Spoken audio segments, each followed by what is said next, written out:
Buenas, bienvenidos. Esta va a ser una grabación de la primera tutoría que tuvimos. Tuvimos algunos problemas de grabación. La grabación quedó solamente la mitad de la grabación de la tutoría y no quedó con audio y quedó como un poco distorsionadas las imágenes. Entonces, debido a que algunos estudiantes no se pudieron incorporar a la primera tutoría y yo les prometí que esta tutoría iba a quedar grabada, entonces vamos a dar inicio a la nueva grabación, por decirlo de alguna forma, de la primera tutoría.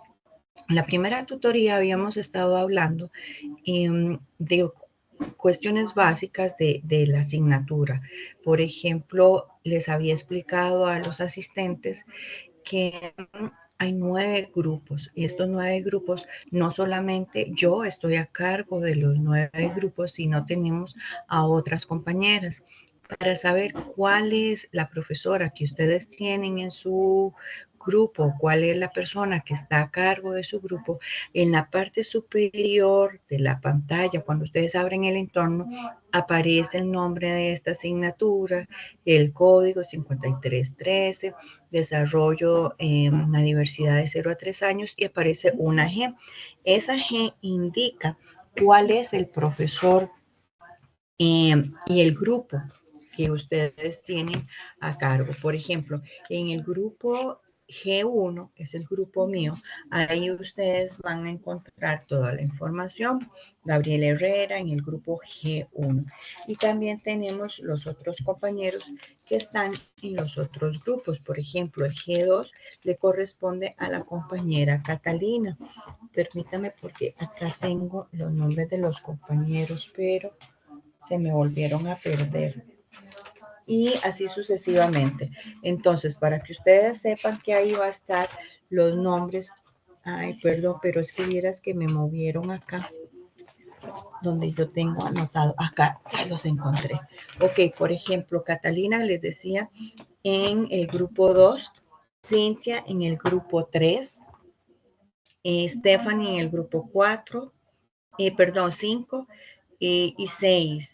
Cintia otra vez en el grupo 7, 8 en el grupo con Claudia y en el 9 también con la compañera Claudia. Entonces eso es como para que ustedes sepan, a la hora de que ustedes necesitan dirigirse a su profesora, ustedes van a ir y van a buscar ese nombre y van a enviar el mensaje a esta persona. No me lo van a enviar a mí porque yo solamente fui la editora, o sea, solamente hice la asignatura, monté las diferentes actividades.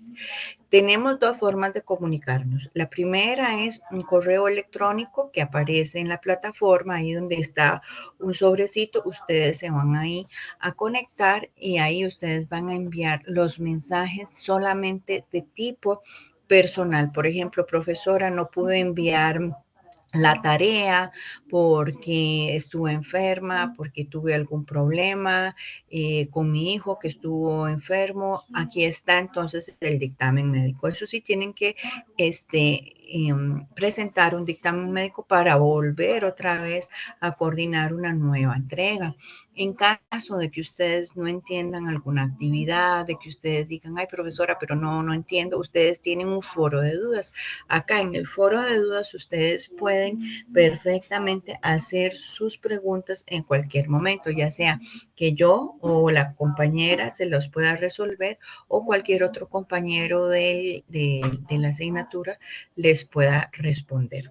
Para esta primera tutoría, lo que nosotros vamos a estudiar básicamente eh, es el desarrollo del niño. Entonces, ustedes vieron, por ejemplo, espero que se esté grabando aquí la diapositiva. Si ustedes vieron, por ejemplo, en la primera actividad que era desarrollo. Entonces decíamos que desarrollo es un proceso que va desde que el óvulo es fecundado con el espermatozoide hasta la vejez.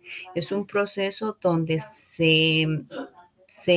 ¿cómo se llama? Se hace una transformación y hay transformaciones muy importantes, por ejemplo, en la primera etapa de gestación hasta ya el segundo, más o menos, trimestre, son muy importantes todos estos cambios, ¿verdad? Trimestre de nacimiento. Y luego hay como tal vez una especie de pausa, no es de pausa, sino como un una calma, ¿verdad? Que no se nota mucho el desarrollo, hay cambios físicos, pero son muy lentos, hasta nuevamente cuando ya entremos a la pubertad, que comienza nuevamente un cambio acelerado, ¿verdad? Todo en cognitivo, en el desarrollo cognitivo, desarrollo físico, socioemocional, todo esto va a ir cambiando y cuando ya están en adolescencia se presentan nuevamente estos cambios un poco más vistosos, son un poco más fuertes, más vistosos y luego llegan hasta la vejez, donde ya más o menos hay como una cierta tranquilidad, no hay tanto cambio en nada, cuando ya nos volvemos adultos, ¿verdad? Hay como un largo proceso que no hay mucho cambio hasta que ya comenzamos con la edad adulta, ya cuando somos viejitos, y ahí sí hay un paso ahí importante.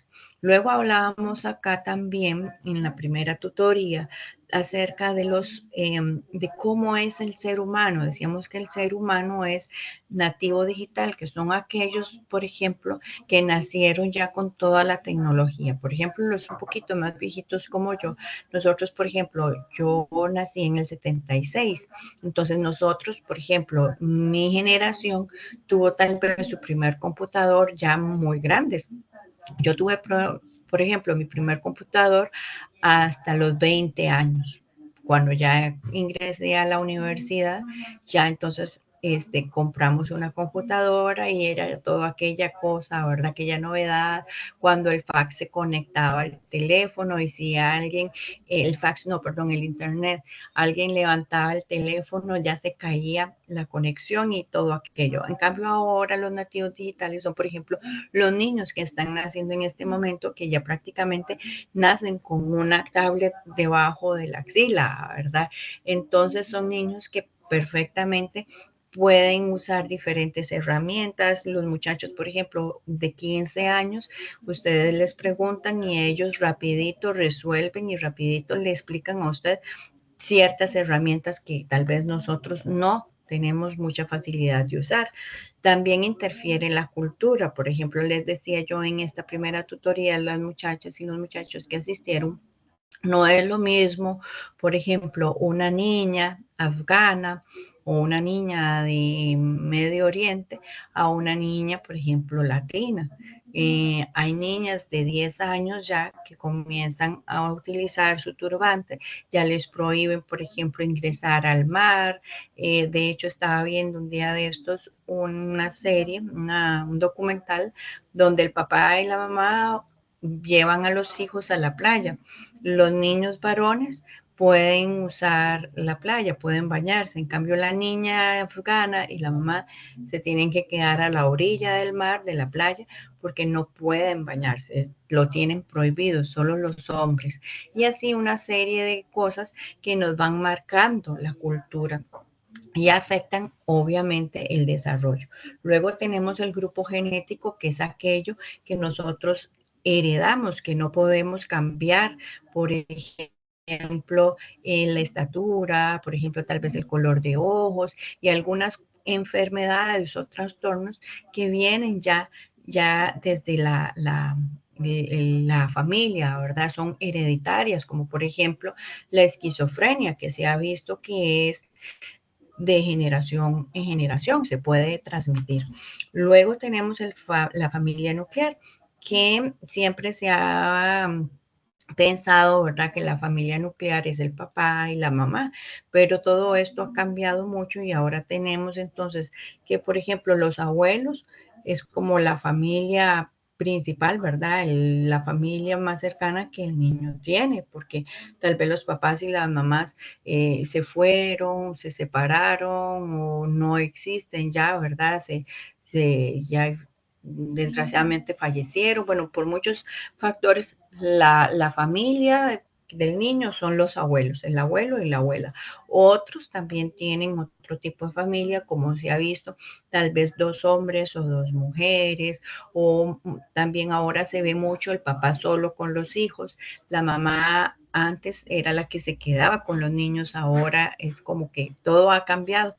Esto también afecta en el desarrollo. Luego tenemos las áreas, que aquí es muy importante destacar que las áreas del desarrollo humano son diferentes a las etapas del desarrollo humano. En el desarrollo humano, las áreas que nosotros vimos y las que vamos a seguir viendo y lo que se conoce generalmente como áreas son el desarrollo físico, que es todo lo que se refiere a la parte física, al cuerpo, ¿verdad? El desarrollo cognitivo, que es básicamente está relacionado con la cognición, con el aprendizaje, con el desarrollo del lenguaje. Y aquí es muy importante el papel que juega el adulto o la persona cuidadora del niño. Es importantísimo que esta persona pueda estimular, y era una de las preguntas que se hacía en la primera actividad, cómo puede la estimulación favorecer, ¿verdad? Al desarrollo del niño. Es muy importante porque si el niño llegan y lo dejan ahí sentadito o acostadito y no hacen este tipo de estimulación, es importante porque el niño va a tener un rezago. La estimulación a tempranas edades es muy beneficioso para cualquier niño. Y luego tenemos acá el desarrollo psicosocial. El desarrollo psicosocial se refiere a las relaciones entre los pares, relaciones con los familiares. Se dice que la primera unidad de socialización que nosotros tenemos como seres humanos es la familia. Nosotros comenzamos a socializar como seres humanos desde la familia. Ya llega, por ejemplo, el papá, la mamá, nos hablan los hermanitos, llegan los tíos, llegan los primitos. Entonces es la familia en la primera unidad de socialización que nosotros tenemos. Aquí están ahora los factores que influyen, tanto factores internos y externos, factores que pueden ser beneficiosos y factores que pueden también perjudicar este desarrollo. Entonces, como hablábamos, dentro de los factores internos está la herencia, la maduración, el crecimiento y la fisiología. Y dentro de los externos podemos encontrar la cultura, que era lo que hablábamos anteriormente, la comunidad, la escuela y la familia. Muchos dirán, pero ¿por qué la comunidad? Bueno, es un factor externo que influye, porque por ejemplo, si el niño está en un ambiente eh, peligroso, por ejemplo, me refiero a a un barrio donde hay conflictos de pandillas, a un barrio donde el niño no puede salir a jugar al parque porque puede haber una balacera y el niño puede salir herido. Obviamente va a interferir en su desarrollo.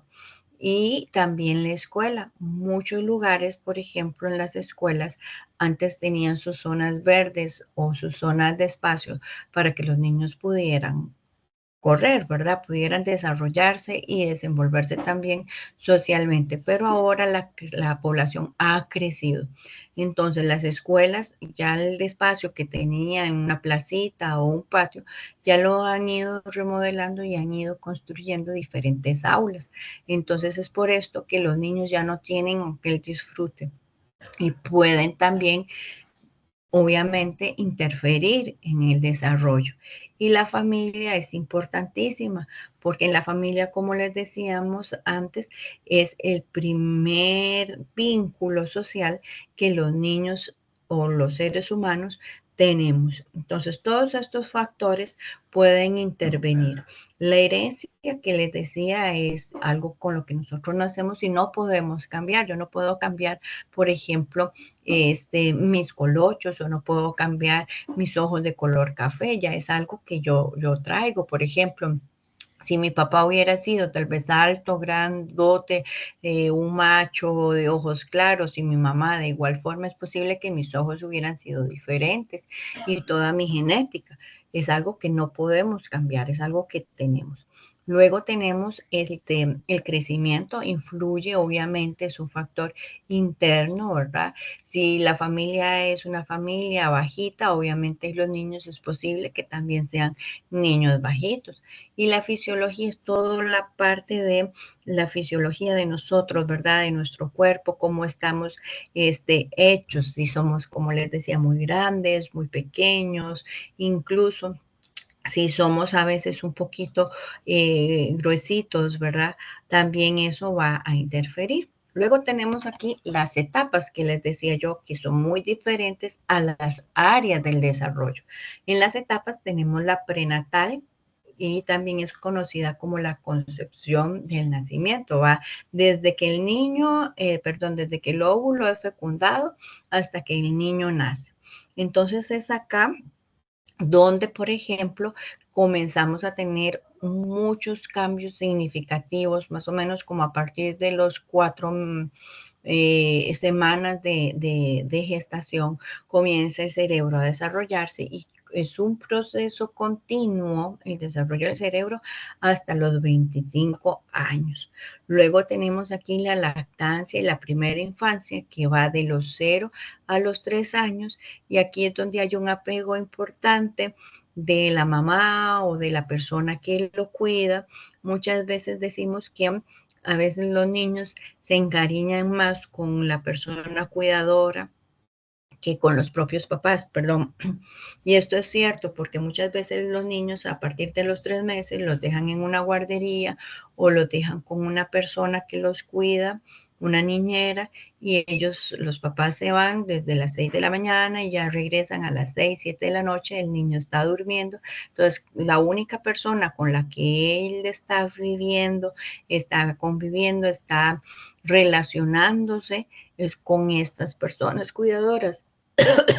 Y, perdón, y cuando este niño está con su papá o con su mamá, ¿verdad? Con sus progenitores, entonces es como si estuviera con un extraño, porque no hay esa sensación de apego por la misma relación que tienen de lunes a viernes.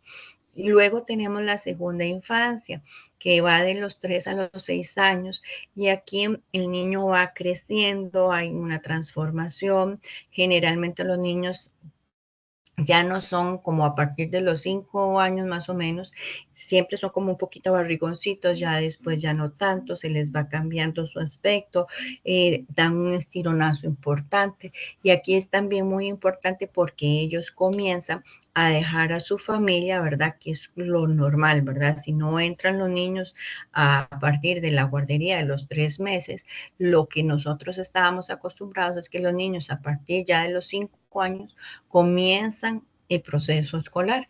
Entonces es cuando se da un desapego, ¿verdad? Se podría decir la primera separación que el niño tiene de los padres o de su familia.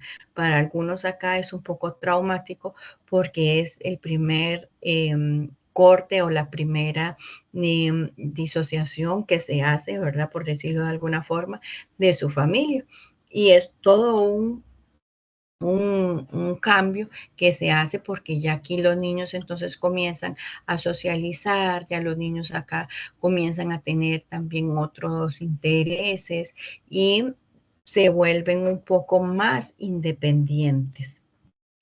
Luego tenemos la parte de los 6 a los 11 años, donde acá ya comenzamos a entrar a la pubertad, que es cuando los niños ya comienzan a tener algunos cambios físicos importantes. Y llegamos a la adolescencia, donde ya estos cambios que se comenzaron a dar paulatinamente, a partir de los 12 años ya comienzan a hacerse más vistosos y comienzan las relaciones de los amigos a ser más fuertes.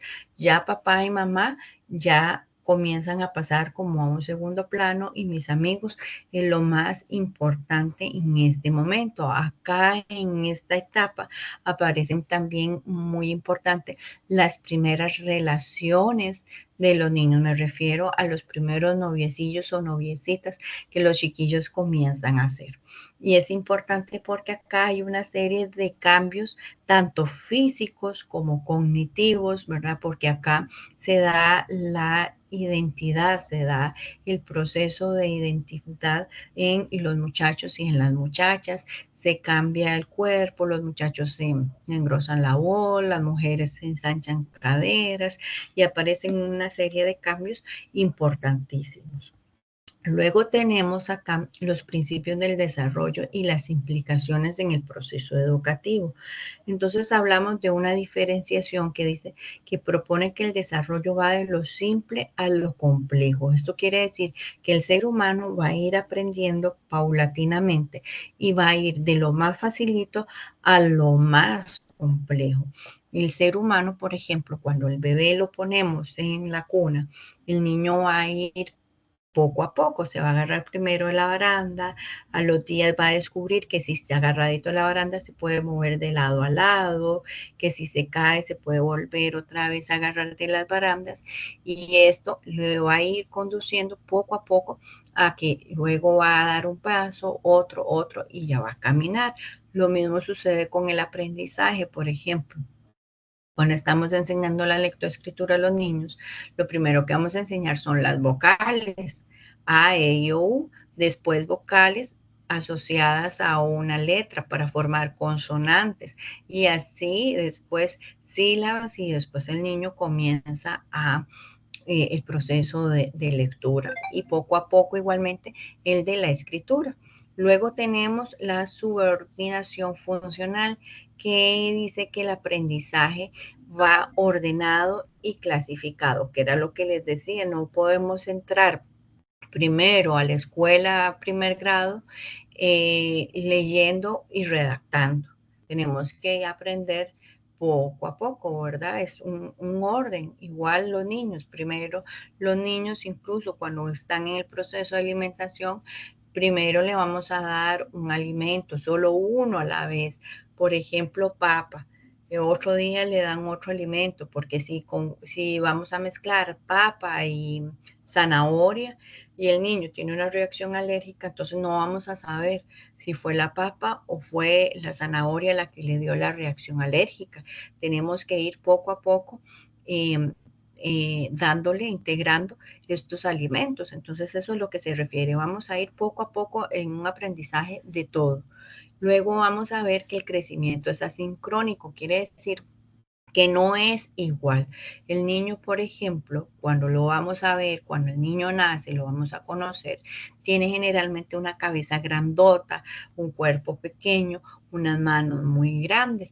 Conforme el niño va creciendo, esa cabecita va teniendo como uniformidad, ¿verdad? Vea que en los primeros meses, los niños, cuando los levantamos, los niños hacen la cabeza así para todo lado porque no la pueden sostener. Conforme van creciendo, ya vamos otra vez como formando un cuerpo, como les explico, como teniendo esta estabilidad y ya la cabeza va a ir como en proporción al cuerpo, pero sin embargo nosotros, si ustedes se fijan, no somos totalmente asimétricos.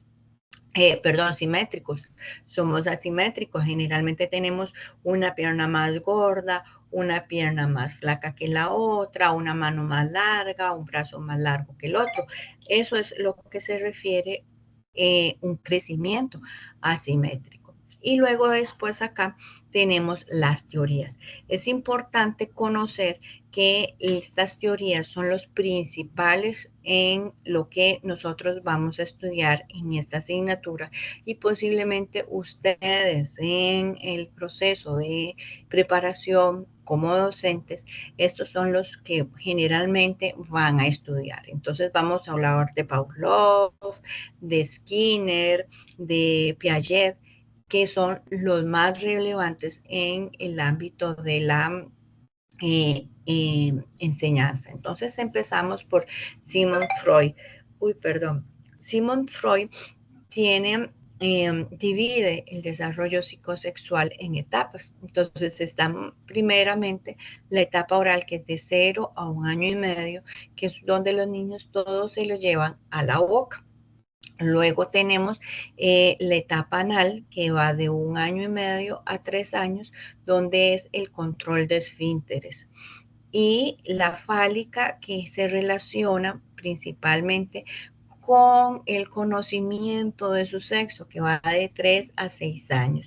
Entonces acá es cuando nosotros vamos a ver que los niños, por ejemplo, se tocan sus genitales o se esconden, y muchos a veces cometemos el error de decirles, no se toquen, no haga eso, que mire que aquí, que mire que allá. Es un proceso normal para todos los niños descubrir que tienen un pene y que tienen una vagina.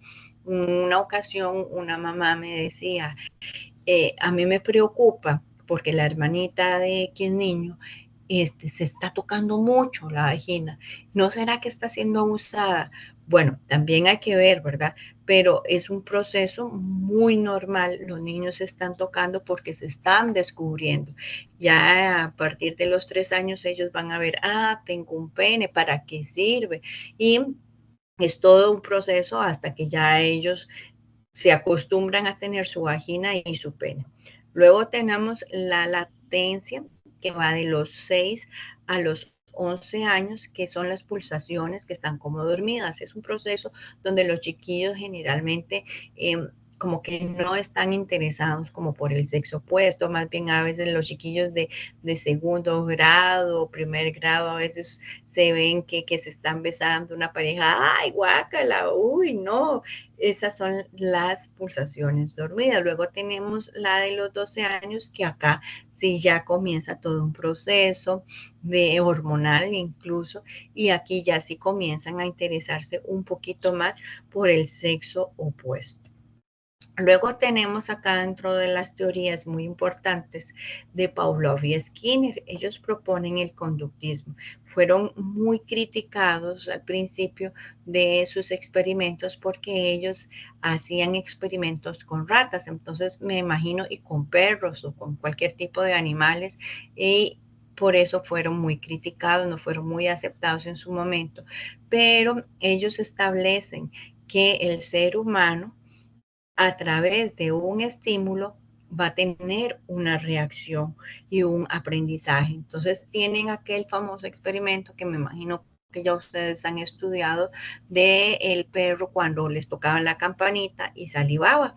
Entonces les tocaban la campanita, el perro salía y comía. Cuando ya estuvieron bien habituados a este tipo de reacción, ellos quitan el estímulo, que es la comida, y suena la campanita y los perros salieron. Entonces de acá surge este aprendizaje que ellos tienen, y dicen que a partir de un refuerzo hay un condicionamiento o un aprendizaje. Luego tenemos aquí a Vygotsky, que es muy importante en este proceso de aprendizaje o de desarrollo infantil, porque él habla propiamente de lo que socialmente se puede aprender. Dice que el ser humano aprende por medio de la socialización, y lo podemos ver, por ejemplo, cuando los niños están en el control de esfínteres y están en las guarderías. La estimulación, que era lo que hablábamos antes, por parte del adulto, y su relación con los pares hace que podamos hacer un proceso más favorable para el niño. Por ejemplo, el niño cuando controla sus esfínteres y va al baño, entonces, oye, un aplauso para Miguelito que pudo ir al baño. A ver, tal vez mañana nos toca con Isabelita que puede ir al baño, y ya cuando Isabelita pudo ir al baño, entonces todos los niños aplauden. Es un proceso de socialización y también de aprendizaje, que es lo que habla Vygotsky, que la socialización es lo que hace que el niño pueda aprender. Luego tenemos acá la teoría de Jean Piaget, que la divide en tres, que es asimilación, acomodación, y acá habla, por ejemplo, en la asimilación es cuando incorporamos un nuevo objeto. Por ejemplo, el niño, aquí vamos a hablar también de asimilación y acomodación, y es cuando el niño, por ejemplo, le damos un juguete. Entonces el niño lo ve, él se lo mete a la boca, descubre sus colores. Por ejemplo, yo acá tengo este. Yo se lo doy al niño, entonces él va a ver que se estira la trompa, que suena, que son de colores, que tiene ruedita, ya está asimilando el objeto. Cuando ya está en la acomodación es cuando el niño ya tiene todo en su cerebrito, que esto es un juguete, que se le jala la trompita y que suena, ok, ya tienen todas esas. Y la última es cuando ya el niño, por ejemplo, ya asimiló, acomodó, ya todo lo tiene integrado, ya simplemente ya no me interesa, ya lo dejo por ahí, ya es algo que ya descubrí, ya realmente ya el juguete ya no. Por eso es que cada vez que nosotros tenemos la posibilidad de poder ofrecer un juguete nuevo al niño, hace todo este proceso.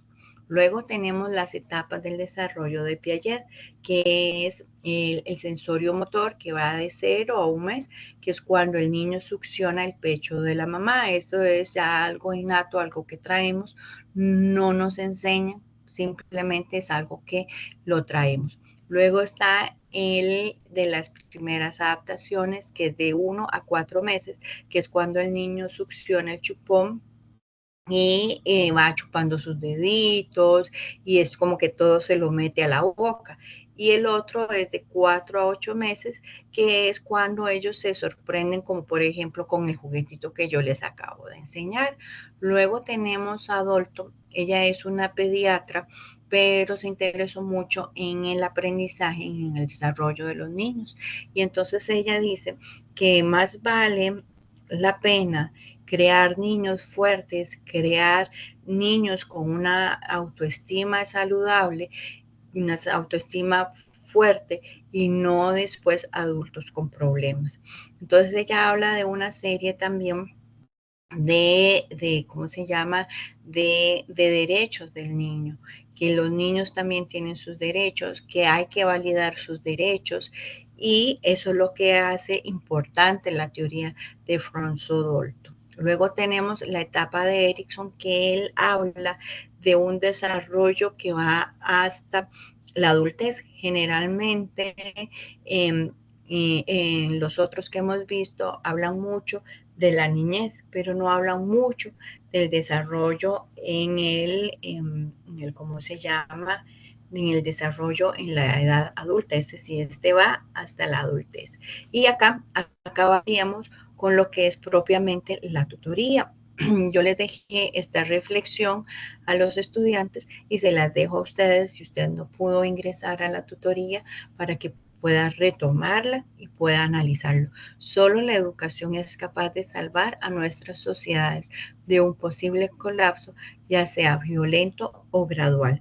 Y nosotros, como futuros docentes, somos los que tenemos la posibilidad de poder hacer que esto cambie o no. Nosotros como futuros docentes tenemos la posibilidad de que aquellos niños que vienen a nuestras aulas, vienen a nuestros centros educativos, puedan recordarnos cómo sus mayores